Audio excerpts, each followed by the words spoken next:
All right. Assalamu alaikum and a very good morning to all the people tuned in to watch World This Morning on Pakistan TV. I happen to be Sharhan and I have been joined by the one and only, my charismatic host who happens to be Muzammil Ali Khan.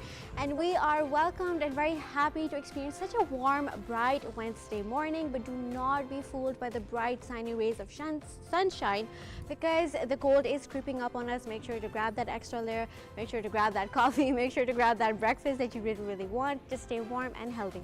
And how are you feeling, Muzammil?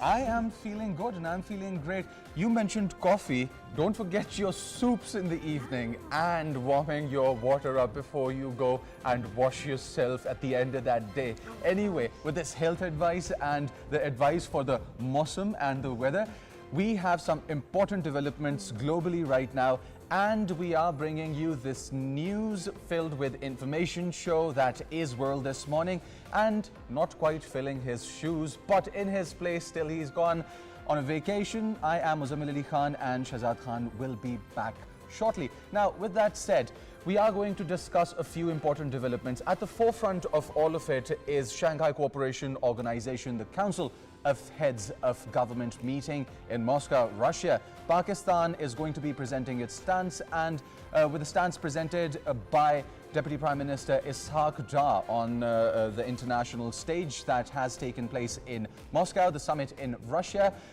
We saw Pakistan presenting its stance on regional cooperation, security and other important issues. All right, thank you so much for highlighting that, Muzammil. And next up, we are very eager to share this news with you, and that is that Pakistani fans were not disappointed last night. They had the time of their lives witnessing Pakistan secure a 5-wicket win over Zimbabwe in the first T20 series. Let's get in with the details. Zimbabwe began strong in the last few overs, it had everyone on its toes. Pakistan spinners fought back, and in the chase, Pakistan stumbled early at 30-3 and later 115-5. But Fakhar Zaman's powerful 45 and Usman Khan's climb unbeaten 37 pulled Pakistan back, giving Pakistan the momentum heading into the Sri Lanka game. It's very exciting to see Pakistan doing so wonderfully well and shining in the field of cricket. And when we talk about cricketing events and other events worldwide, also the news about SEO communication is key. And when we talk about communication, internet is today's tool. But yesterday, the world faced some problems regarding the internet. It was Cloudflare outage. And a technical failure in Cloudflare's infrastructure caused widespread disruptions across major websites and apps. Many services relying on Cloudflare's security, CDN and DNS layers were temporarily inaccessible. Now, DNS translates website names into IP addresses, and you can take it as internet's phone book. All right, and we were all impacted by this in Pakistan as well. I do recall that my internet was disrupted, and I thought, oh, is it my fault? Is it my service fault? But yeah, it was a global issue. But moving on to our last and very special highlight, it warms my heart to say this. As a person very passionate for the environment, Pakistan has secured its first person who has secured an energy transformation award. He happens to be Sajid Mahmood, a Pakistani energy transformation expert who is a certified energy manager and auditor at the AEE USA. He was selected for professionalism, and he is the first Pakistani to win the Energy Professional Development Award of 2025 at the AEE World Conference in Atlanta, Georgia. I think it is an honor to receive this award. It speaks about how he has worked for the development of the environment, so we stay safer, cleaner, and more cautiously environmentally cautious and healthy. Now we are going to go on a short break, after which the show continues here. Stay tuned. This is Pakistan TV. You're watching World This Morning.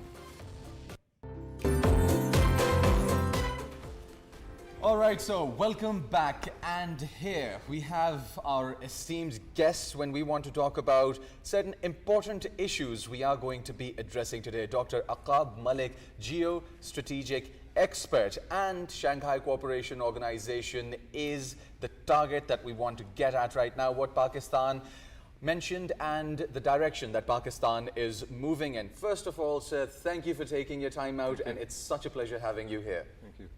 All right, so now talking about Shanghai Cooperation Organization, the Council of Heads of Government Summit in Russia, we are looking at Pakistan now taking the front seat in a lot of important issues. And considering this important bloc that represents such a large number when we talk about population, how significant was Pakistan's stance presented by Deputy Prime Minister Ishaq Dar? I think we had 3 or 4 major issues that we wanted to address, but some of these already have been deliberated upon in the Tianjin summit in China.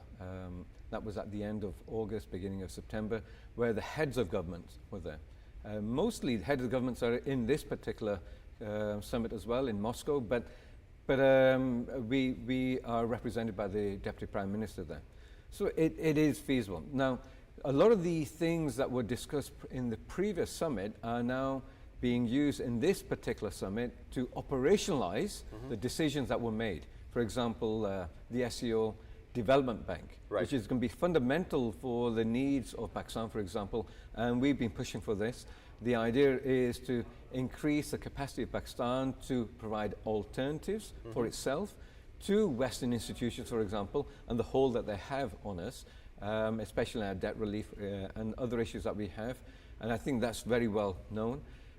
This will provide an opportunity for Pakistan to diversify. And diversification is what we need, rather than to be held in by particular institutions around the world and not have an out.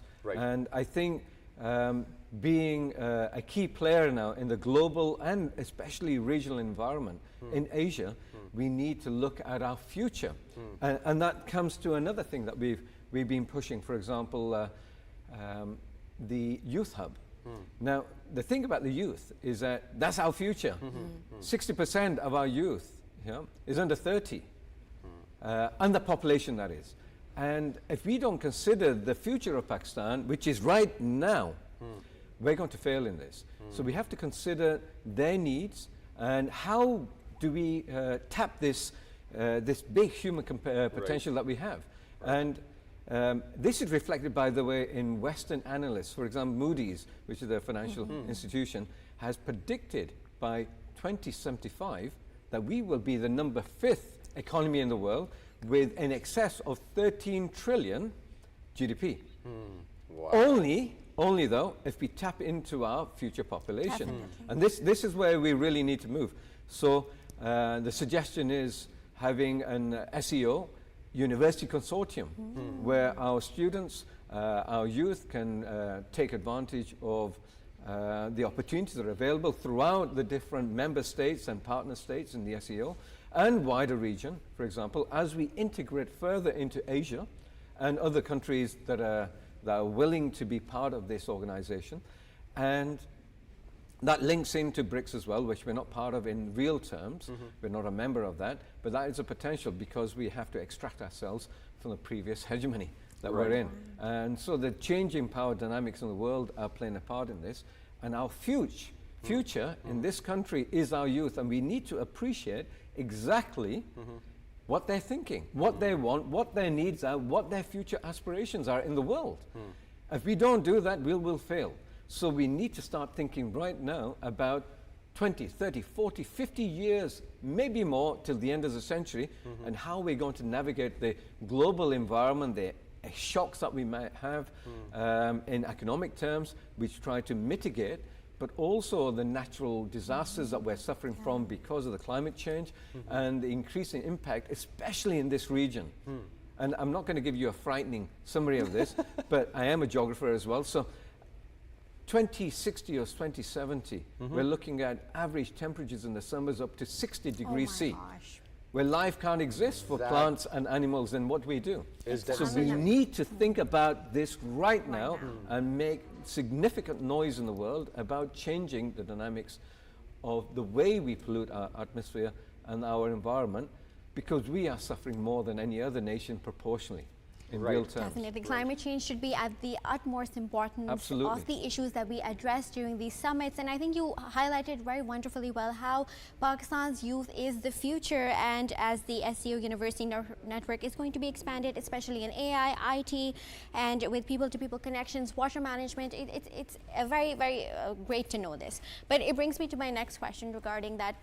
Pakistan is doing wonderfully well at the forefront of strategic diplomacy, and we are preparing to host the next SEO summit in Pakistan. We're very excited for that. How do you think it's going to propel us further to our goals? I think that would highlight things more than anything. We may have a little ruffle and truffle with our neighbor, but beyond that, because that's a rivalry we're not going to get rid of so quickly unless we make concerted efforts on both sides. However, this has been a center point. We need to put 100% into this, and without any mistakes, primarily because we need our best people at the front in this. And in doing so, we represent ourselves in the world as a forefront now. We won our war recently. Look at our stature. The relationships have changed internationally. We need to keep this going. We can't let up. The point of the matter is we need to keep this ball rolling faster into a snowball effect to gain more momentum, and this is one opportunity that we're going to have. But that means we have to put the effort in. Also means get our house in order, make sure that we know what we're doing. We look towards the future, and look towards the future about where we need to go. Right. And that's more important than anything. Definitely. Without the direction, without a goal of the future and what we want, we don't understand where we're going. We're just firefighting, dealing with problems here, there, everywhere. We're not moving forward. So we need to have direction and what I call a strategic vision. Now, talking about strategic vision, Dr. Akhab, Yes. How strategically important is this SCO and the one that would be taking place in the future here in Pakistan when we talk about regional alignment, especially Central Asia and Russia? Now we have friendships all over the world. Yeah. And we've got to be cognizant and understanding that we don't want to misalign ourselves in a way that would confront us with what we could say bad tempers on other sides. Yeah? A reaction from allies, also in the West, because we have to be realistic as well. SEO is very strong. Yes. BRICS is very strong, if we ever get into that. However, we still live in a world that is dominated by Western institutions, the Bretton Woods institutions, for example, and we have to negotiate our way through these because they do control largely the global economic political system that has evolved since the end of the Second World War. And we're still in that. So that's a reality we exist in. We want the dream, not to negate that, because we're going to be equal partners in all aspects. We want to negotiate with everybody, and we want to be able to have friendships and good relationships with everybody. That's the purpose. We don't want to have animosities with anybody. So we have to be careful in how we negotiate with potential enemies of our other partners. It's very important, especially what's going on in Europe with Ukraine, etc. Definitely. And having lived there The for part many years, of I intelligent understand diplomacy, right? exactly, It's part of intelligent 100%. diplomacy. This is how we need to negotiate, and we need to keep this momentum going where we're negotiating and we're interacting with institutions from all around the world in participation. I've always said we need to be the middle road. We need to be balanced in the way we think and how we behave. And I think at the end of the day, when it really thinks, our course in the future is about bringing everybody together. Yes. You see, potential Cold War, and the Cold War has started, the new Cold War has started again, with a war in tariffs and etc. like this, and economic issues. However, we need to be able to negotiate that to come out of it. We did that in the 70s with the Tente, with China, and brought it into the modern world in a way. All right. We can help the world resolve Maintain peace. major issues. Right. Definitely. However, we still have to resolve our own issues as well, foremost. So we need to really get a grip on everything. We've got a potentially wonderful future. We need to make the right decisions. All right. More than anything. You've hit the nail on the head. You've spoken perfectly well, brilliantly explained. And speaking about this, Ishaq Dar did meet the Chinese premier and other Chinese officials. He met the president of Russia and other president officials. A lot of things were discussed regarding energy, agriculture, and industry. But a point you stated really stuck with me. It was a massive eye opener, not just for me, but I feel for other people watching as well. And that is by 2075, the degree levels are going to be so high where plants are not going to be able to exist, agriculture might not flourish.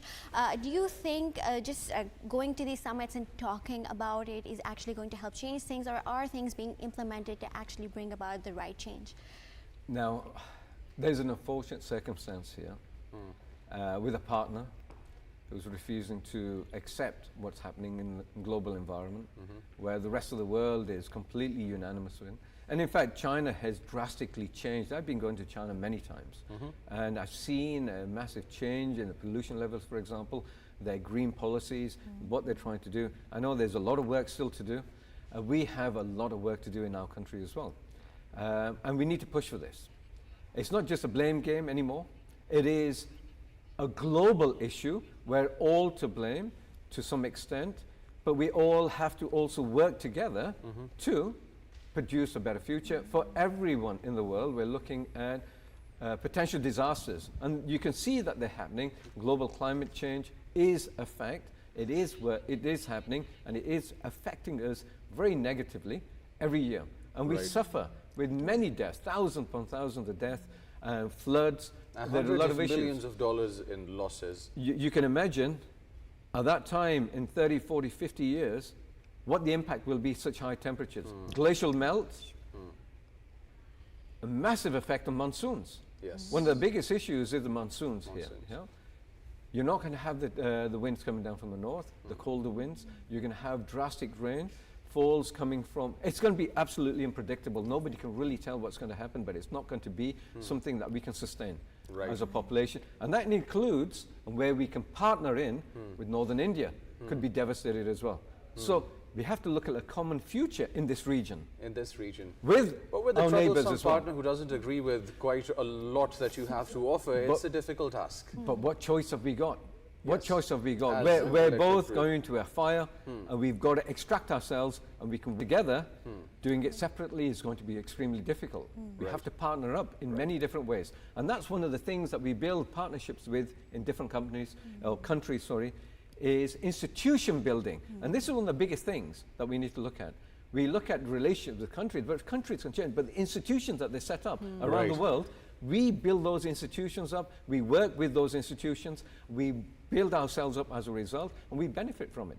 And that builds relationships, becomes intrinsic in law, that people can't get beyond. So and that economic interdependence comes in. As a collective group, we have to make an effort and forget about certain hard points, you know, and move towards a brighter future. I mean, the success of humanity is what matters. Absolutely. The survival of humanity. I think we can negotiate this, and I think it's on the table, and I think we all want this. It's getting over a lot of our issues in the past and looking forward to a potential future that we have. Definitely. And that's what it is. Thank you, sir, for joining us here at Pakistan TV. Very kind. It was an amazing time. I always feel that when we have such amazing guests over, people with this background and knowledge, we need more time. This show should be at least 2 hours. Right. Well, I need an hour. Definitely. We will love to have you again. It was such an honor, such a pleasure to have you on the show. Thank you very much. You've spoken so eloquently regarding each subject that we shoved onto you, and thank you so much for being here. Thank you. Yeah. Pleasure.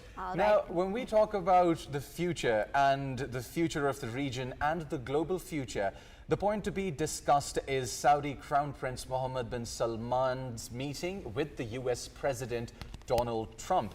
And a part of that meeting was the jet fighter deal that has taken place, and Donald Trump mentioning that he is going to be allowing sales of F-35S fighter jets to Saudi Arabia. Now, these fighter jets are only possessed by Israel when we talk about the Middle East and F-35 fighter jets.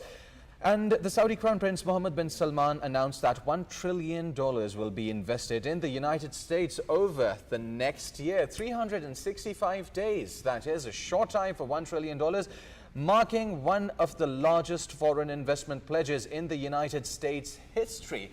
And this was the visit of Saudi Crown Prince Mohammed bin Salman to the United States. All right, thank you so much for emphasizing on that, Muzammil. With that, we are going to be heading out towards a short break. Make sure to go grab that cup of coffee that you have been waiting for. We will be reaching back soon.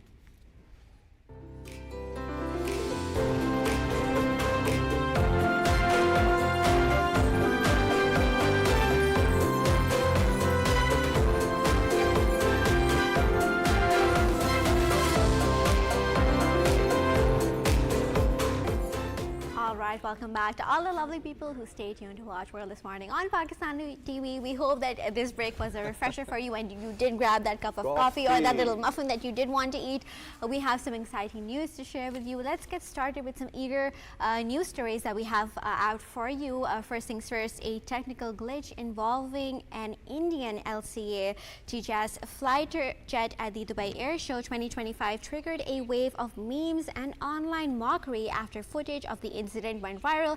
You can view it on your screens. The aircraft reportedly suffered an oil leak, with footage showing an Indian Air Force technician placing shopping bags under the jet to catch the dripping fluid. That looks very, very unprofessional. The clip speared rapidly across social media, overshadowing India's efforts to showcase the fighter jet. Memes and jokes flooded platforms like X, Instagram and Facebook, with users humorously describing the jet as standing on shopping bags and dubbing the situation an international embarrassment in HD.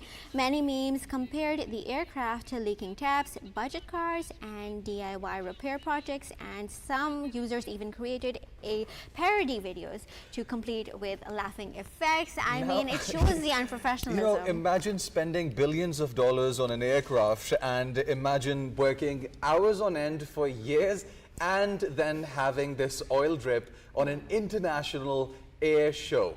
Imagine that. Saving it with plastic bags. I mean, who wouldn't want to make memes upon it? But I think that is meme material, though. But I think, speaking about true sportsmanship spirit, but we can see Pakistan striving at another level. The Pakistan cricket fans got a very, very astonishing example of what it means to be brilliant in sports. Pakistan stole the show last night with a tense 5-wicket win over with Zimbabwe right here in Rawalpindi. Zimbabwe became strong and in the last few hours had everyone on their toes, but the Pakistani spinners fought back. To discuss what worked in favor of Pakistan, we actually have an exciting guest in our studios today. She happens to be Miss Natalia Bakar. Thank you so much for being with us today. You're very welcome. Thank you for having me. And Natalia, Pakistan, you know, all of a sudden surprises, because we see Pakistan Shaheens perform really good, right? With the aggression that we wanted to see Pakistani team perform.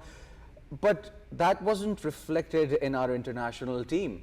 Right now, what we saw in this match against Zimbabwe was the same spirit that we saw with Pakistan Shaheen. So, a couple of favorite moments of yours through the match. Well, starting with your point that we did not see that performance which we were expecting in the international tournaments, that was the reason which we were talking about in the past, was that the team selection was not appropriate. And there were names like Fakhar Zaman, Babar Azam, Mohammad Razwan and other people were not added in that combination. So that combination was quite tricky, and it was some days it used to work and some days it not used to work. So when it comes to tournaments like these, I think they're a new chance for the team to, you know, and you can just test the combinations, you can test the players and their capacity by, you know, just involving them into such tournaments, whether they are the one-day internationals or the T20s. And then coming back to my favorite highlighting moment was when Babar Azam went for a duck. All right. All right. I mean, I think that was everyone's favorite moment. But speaking about the match, Zimbabwe started out really, really strong until Pakistan brought out its spinners. Please elaborate on that. Elaborate on what our spinners did, right? They had a great start, and I was expecting a bigger number of, you know, 146. I was expecting something around 160, 165, because they had a really great start. And, you know, 70 until 74, there was no wicket gone. So what happened was basically that the start was really nice, the power play was good, openers were really nice, they were stable, but once the wickets started to, you know, fall, they were like in quick succession. So what exactly happened was the same thing which happens with Pakistani team. And once the wicket starts, you know, falling, they start falling, and they keep on falling until the team is gone. Definitely. Well, between batting and bowling on the Zimbabwe side, which do you think was the better performance? Was the I Zimbabwe think batting? the batting. I think the Zimbabwe batting was yes. better? But you can't say that better. You can say that it needs improvement. Compared to their own compared bowling. to their bowling, it was much better. I think the team still needs to,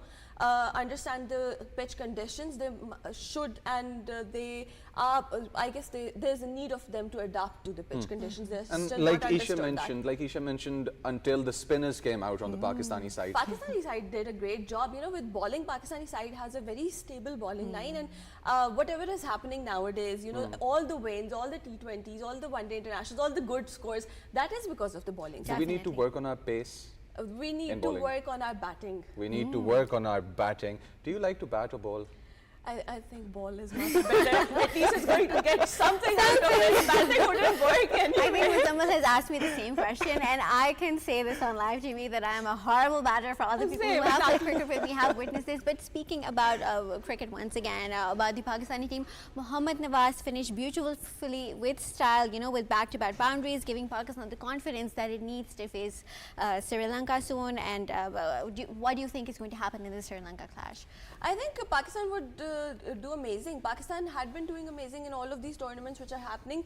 The smaller ones, when the pressure is less, Pakistan team performs really well. And I think that these are the tournaments where Pakistan can actually improve. The team can actually improve their performance. Coming back to Mohammad Nawaz, he was phenomenal. He was really nice. He did a great job. All the overs were really, the tight overs. He did not give much runs. And the wickets were amazing.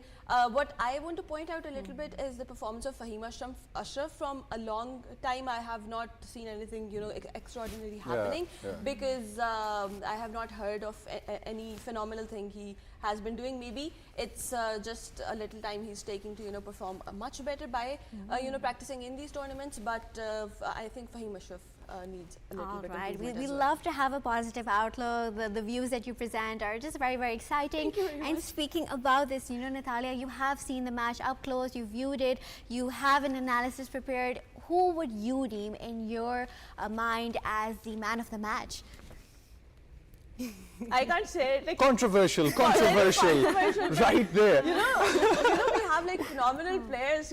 Let's start with Babar Azam. What if he hasn't scored anything in the yesterday's match? What? I think Babar Azam has delivered a deep blow to Pakistanis who are emotionally in love with cricket, because Babar Azam is the high and the low, both the points on an ECG scale when it comes to our hearts. When the guy performs, we're all in love, bowling a rise out, khushi ke aansu, and all of a sudden going out for duck. That's the suspense and the oscillation that he brings to the game. Now, one last question before I let you go here.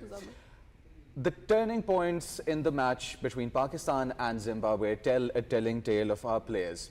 Do you think we should have intensive camps that focus strictly on the fitness level of our players for a good season? I think yes. I think that's really important. I think that will give more room for our players to improve.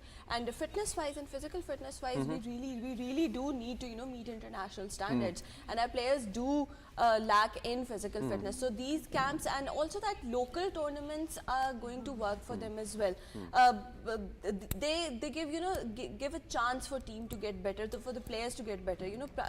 When you play internationally, you have pressure. You have you have eyes on you. So when it comes to the local matches, the local tournaments, the local camps, they give you a room for improvement. All right. So I have a bat and a ball in the trunk of my car right now. I'm going to put your words to test. Stay back after the show. You are going to bowl an over and I am going to bat. You be the umpire in that. All right. And we are going on a short break. Catch you right after. Stay tuned.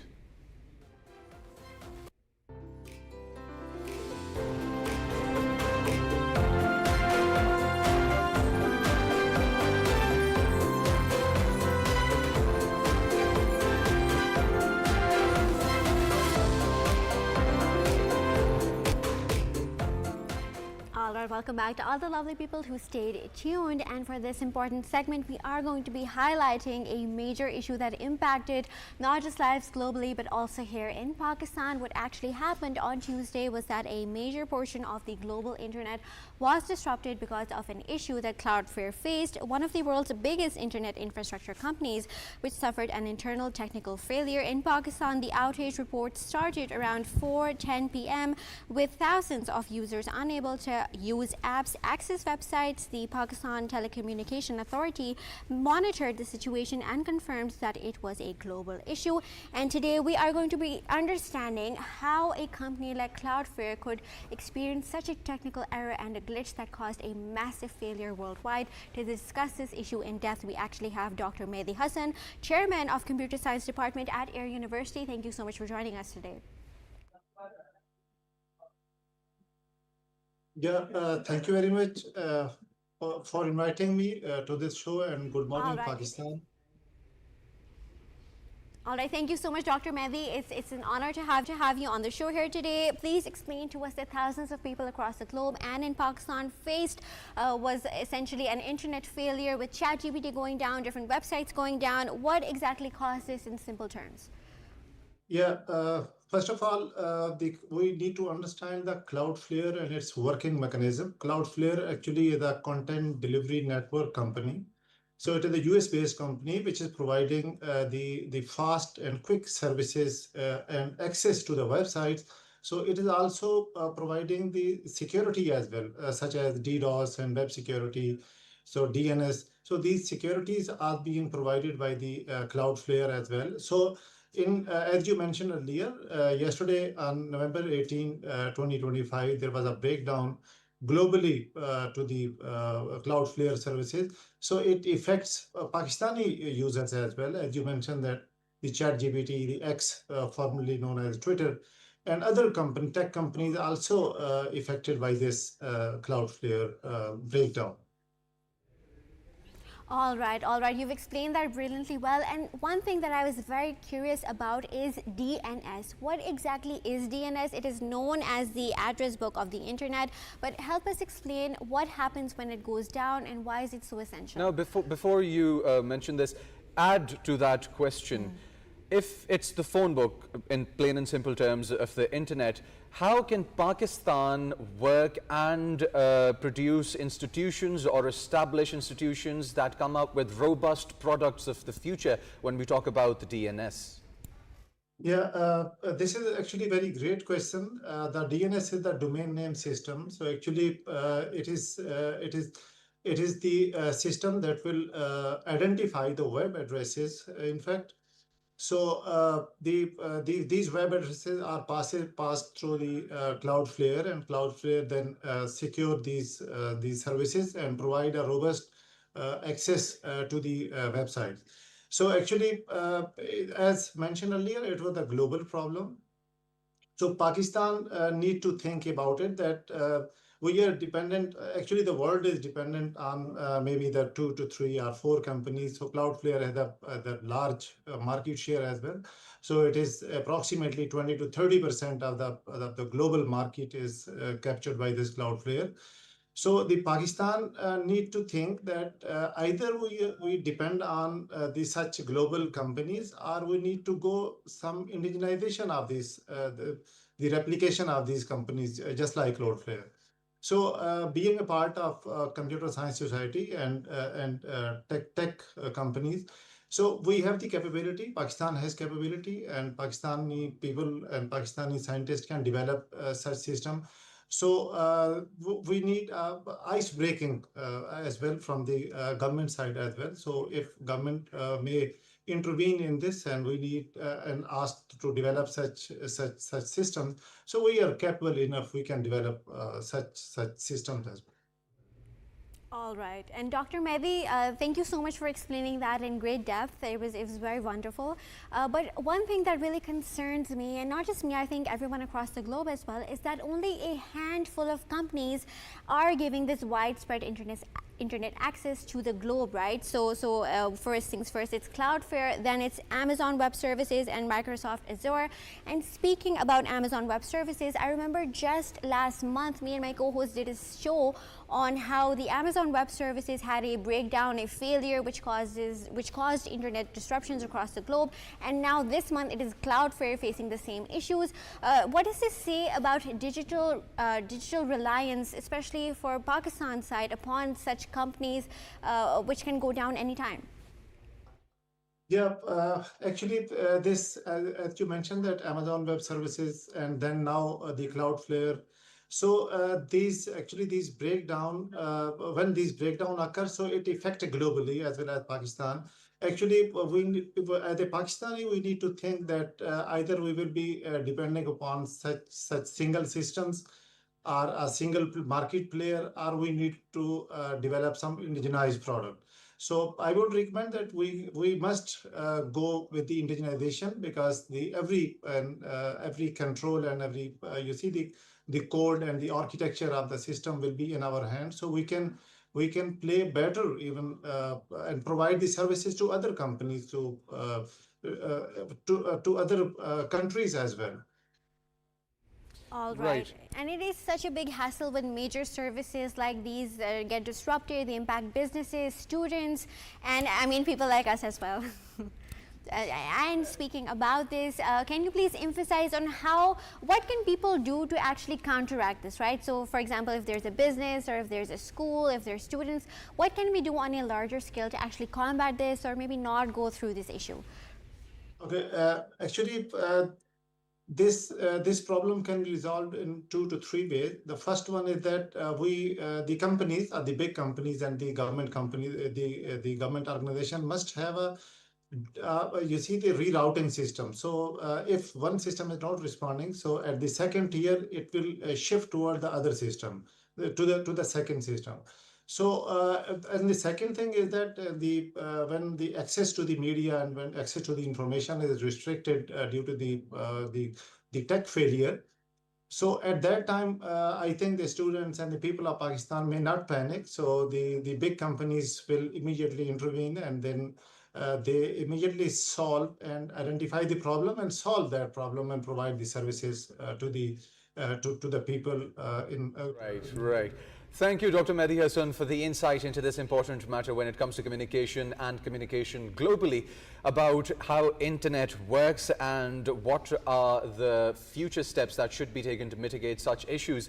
And communication brings together nations, and COP30 held in Brazil this year was an important event when we talk about climate change and climate change related issues. Now, news from Brazil is that hosts of COP30 in Belém, Brazil, they've released the first draft of the agreement after late-night negotiations presenting wide-ranging options on the summit's most contentious issues.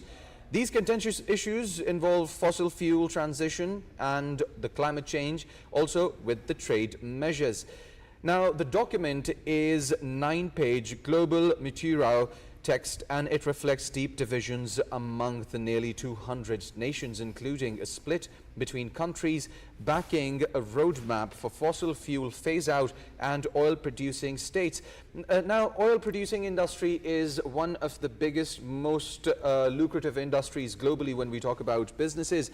And this COP30 is an event that brings together about 200 nations, and within these 200 nations there is a division when we talk about fossil fuels and oil. Did you know that fossil fuel and oils and the green energy, there is actually a business war between these two sectors? Now, Oh my the gosh. giants in pushing the global industry forward. Now, when we talk about climate change, climate vulnerability and glaciers were at the forefront of COP30. Also, climate finance demands and carbon markets. Definitely. And speaking about environmentally friendly things, we actually have a upcoming segment which is very, very exciting regarding this. Speaking about our guest, I cannot stop fangirling reading about his profile, especially as someone who is very passionate about the environment myself. Sajid Mahmood is a Pakistani energy transformation expert. He is a certified energy manager at AEE USA. He has made history by becoming the first Pakistani ever to win the Energy Outstanding Global Contribution to Clean Energy and Sustainability Award at the AEE World Conference in Georgia. He was selected from professionals representing 48 different countries across the Asia subcontinent region. He has worked with over 100 decarbonization and energy efficiency projects, and it really, really warms my heart to welcome him on this show. I'm definitely fangirling. Thank you so much for joining us today. We have been joined by the man of the hour. Good morning. Good morning to you guys. Right. All right. Now, sir, your work is like my co-host has been fangirling over your work, because Environment is something that we share as a collective group, us humans. And the work that you've put out, first of all, congratulations on your international win. And what project or contribution do you think stood out the most to the award committee? Yeah, thank you so much. Thank you for acknowledging this achievement on national TV. It's a really honor for me. And I'm really grateful, very happy to receive the Energy Professional Development Award for the year of 2025 from Association of Energy Engineers USA. So I would like to inform you guys that what is the basically Association of Energy Engineers in USA. It is a governing body which is basically giving the licenses to the international energy experts.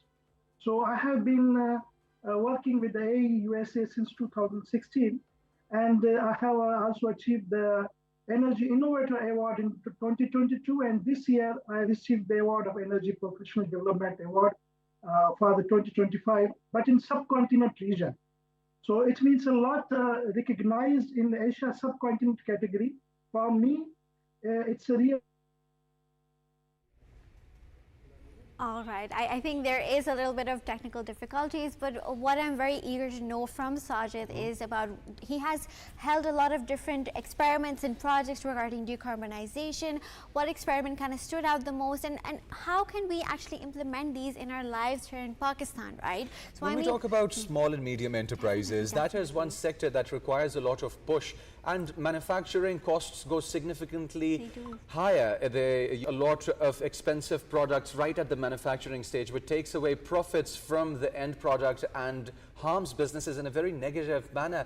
I think that when we talk about energy and when we talk about the green input and free energy or cheap energy, that is not only going to help the environment but also businesses and small and medium enterprises. Definitely, definitely. And Muzammil, you've highlighted that, you've hit the nail on the head, right? Highlighted it very brilliantly. And Sajid's story actually helps the young generation watching, right? We have a lot of potential in young engineers, young scientists, young biodiversity groups who want to do good for the world and give back to Pakistan, right? So, as Dr. Raqab said, more than 60% under the age of 30. Well, I am the remaining 40%, and you've got the 60% sitting to my left here.